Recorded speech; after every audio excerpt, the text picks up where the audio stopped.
The difference in the way people view him now relative to a year ago is incredible.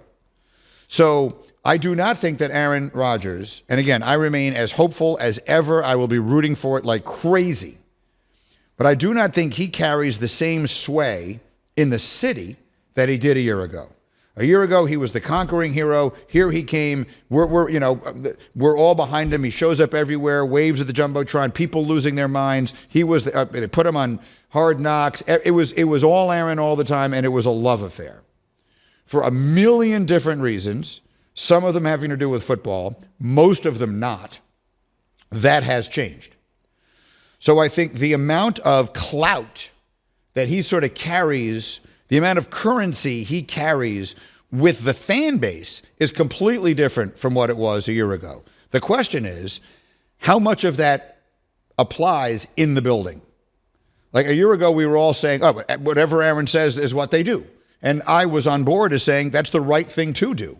There's no one else there who has demonstrated they know what to do. Let's give this guy a chance and see if they can figure out what to do. Like I was all on board with that. And for the most part, I think I still am. But I don't know if it's that way or not. If they seriously were going to replace Nathaniel Hackett, the only thing I can assume is they'd have been doing that against Rodgers' wishes. Oh, I would have had to imagine. But who's taking that job? I mean, that's the weirdest power dynamic ever. No credible person would want to be the intermediary between those two guys.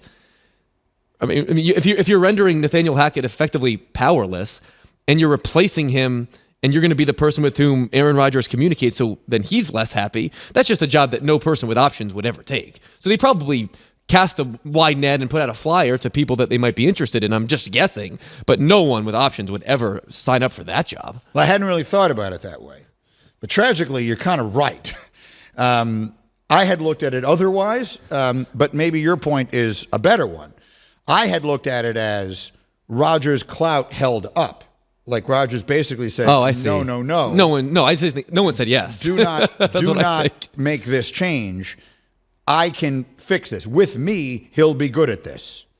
And basically, Nathaniel Hackett is, if you want to defend him, and I'm not, but if you want to defend him, you would say Nathaniel Hackett was the victim of an impossible circumstance and is the fall guy for impossible circumstances over which he had no control, which is to say an entire organization built its entire season around one player, lost that player immediately, and had no contingency plan, which is to say in order to try and save face, they didn't even get a remotely they got a backup who was absolutely not capable of playing. Unplayable, totally. That no one could have, no offensive. You could have had Bill Walsh in his prime, and he would not have been able to make things work with Zach. That's the defense. I'm not saying I believe it. I'm saying that's the defense. And in a court of law, that could hold up, right?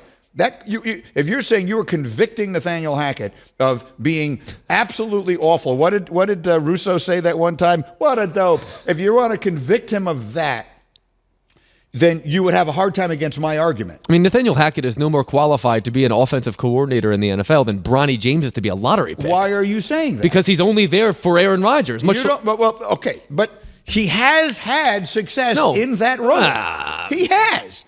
I'm not making this up.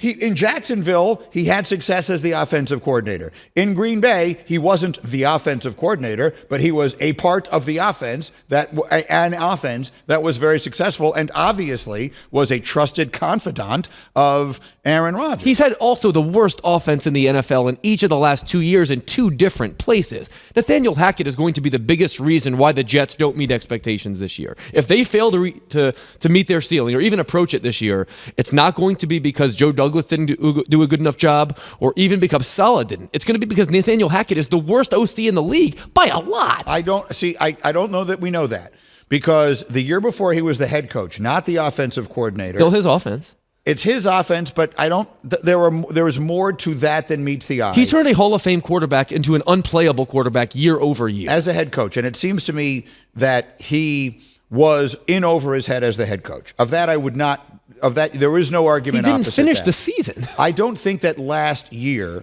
you can look at it and say, well, the Jets had the worst offense in the league because he was their offensive coordinator. That I agree with. If I were to name the reasons that the Jets had the worst offense in the league last year, he wouldn't even be second or third. No, you're right. Of that, you're right. Losing Rodgers was obviously first. The debilitating, decimating, horrible injuries on their offensive line would be second, and a complete lack of talent at the wide receiver position beyond Garrett Wilson would be third. Yeah. And then you get to Nathaniel Hackett. All those things are right. I'm not giving up. I'm not believing. I am not an acolyte of Chris Russo when he says. Meanwhile, I can't get my Social Security account organized, which has me annoyed. Where is my statements? Nathaniel Hackett. What a dope. How are all those together? In consecutive thoughts. What a series of thoughts that is.